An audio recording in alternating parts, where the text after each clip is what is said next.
خداوند یسوع مسیح کے قدوس اور جلالی نام میں آپ کی سلامتی ہو۔ ہر چیز کے لیے، ہر کاریگری کے لیے، مثلاً گاڑیاں ہیں اور آپ کا کمپیوٹر ہے، آپ کا ٹیلی ویژن ہے، آپ کی بائک ہے، آپ کا کچھ بھی ہے، اس کا ایک نقشہ باقاعدہ ہوتا ہے، اور جب آپ ٹی وی خریدیں گے تو آپ کو اس کے ساتھ ایک کاپی مل جائے گی، اس کے اندر اس کے سارے سسٹمز لکھے ہوں گے۔ اور یہ جو زندگی کا ٹی وی ہے، زندگی کی مشین ہے، اس کا بھی ایک کیٹلاگ ہے، اس کی بھی ایک کتابچہ ہے، اس کا بھی ایک پروگرام ہے، جس کے مطابق اگر یہ زندگی چلے گی تو یہ زندگی کامیابی، کامرانی، خوشی اور شادمانی پائے گی، ورنہ بیماریاں، دکھ، مصیبتیں زندگی کو گھیر لیں گی، اور پھر کہتے ہیں لوگ خدا کی مرضی۔ لیکن ناکامیوں کی، کمزوریوں کی، بیماریوں کی وجہ کیا ہوتی ہے؟ یہ میں آپ کو بتانا چاہتا ہوں۔ بائبل مقدس میں لکھا ہے، یشوع پہلا باب اس کے 8ویں اور 9ویں آیت میں لکھا ہے کہ شریعت کی یہ کتاب تیرے منہ سے نہ ہٹے، بلکہ تجھے دن اور رات اسی کا دھیان ہو اور تو احتیاط کر کے اس پر عمل کر سکے، تب ہی تجھے اقبال مندی کی راہ نصیب ہوگی اور تو خوب کامیاب ہوگا۔ آگے لکھا، کیا میں نے تجھ کو حکم نہیں دیا؟ سو مضبوط ہو جا، خوف نہ کھا، بے دل نہ ہو، جہاں جہاں تو جائے گا خداوند تیرے ساتھ رہے گا۔ اب یہ بائبل مقدس جو آپ کی اور میری زندگی کا ایک اصول ضابطہ ہے، جس کو ضابطہ حیات کہتے ہیں، یہ ہمیں دو راستے دکھاتا ہے۔ ایک راستہ ہے زمین کے اوپر زندگی گزارنے کا، ایک راستہ آسمان پر جانے کا۔ میں زمین کے اوپر زندگی گزارنے کی بات کرتا ہوں۔ یشوع کو جب یہ حکم دیا گیا تو پورے 40 سال کا سفر وہ موسیٰ کے ساتھ کر چکا تھا۔ دریائے یردن کے کنارے کوہ نبو پر خدا نے اس کو پہاڑ پر بلا لیا اور یشوع کو وہاں پر مقرر کر دیا، یشوع کو اپوائنٹ کر دیا، تقرری کر دی گئی، باقاعدہ اس کو قوم کا، کلیسیا کا لیڈر بنا دیا گیا۔ اور جب لیڈر بنا دیا گیا تو خدا نے اس سے کہا کہ شریعت کی یہ کتاب دے، تیرے منہ سے نہ ہٹے۔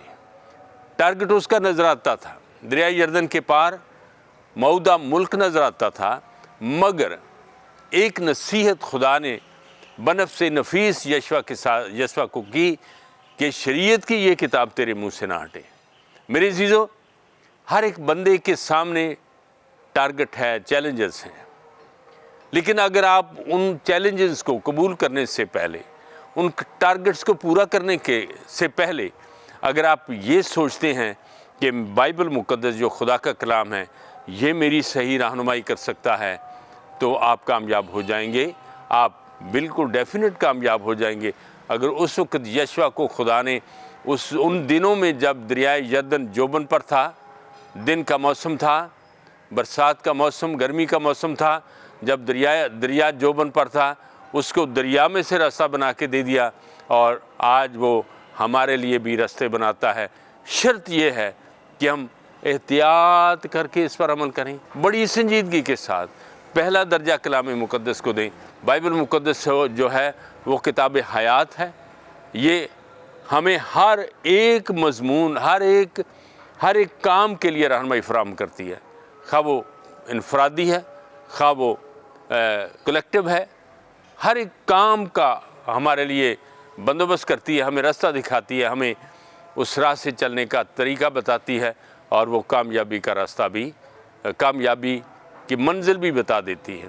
ہم ایسے نہیں ہیں کہ ہم آج کیا ہیں، اور ہم سے اگر پوچھا جائے کہ کیا آپ جنت میں چلے جائیں گے یا فردوس کے وارث ہیں، ہم یہ نہیں کہہ سکتے کہ ہماری قسمت میں ہوا تو ہو جائے گا، لیکن ہم کہیں گے ہاں میں ہوں، کیونکہ میرے لیے کتاب مقدس کے وسیلے سے خداوند یسوع مسیح میں خدا کا منصوبہ مکمل ہو چکا ہے، دریچہ کھل چکا ہے، اور جو اس پر ایمان لاتا ہے وہ اس بادشاہی کا وارث ٹھہر چکا ہے۔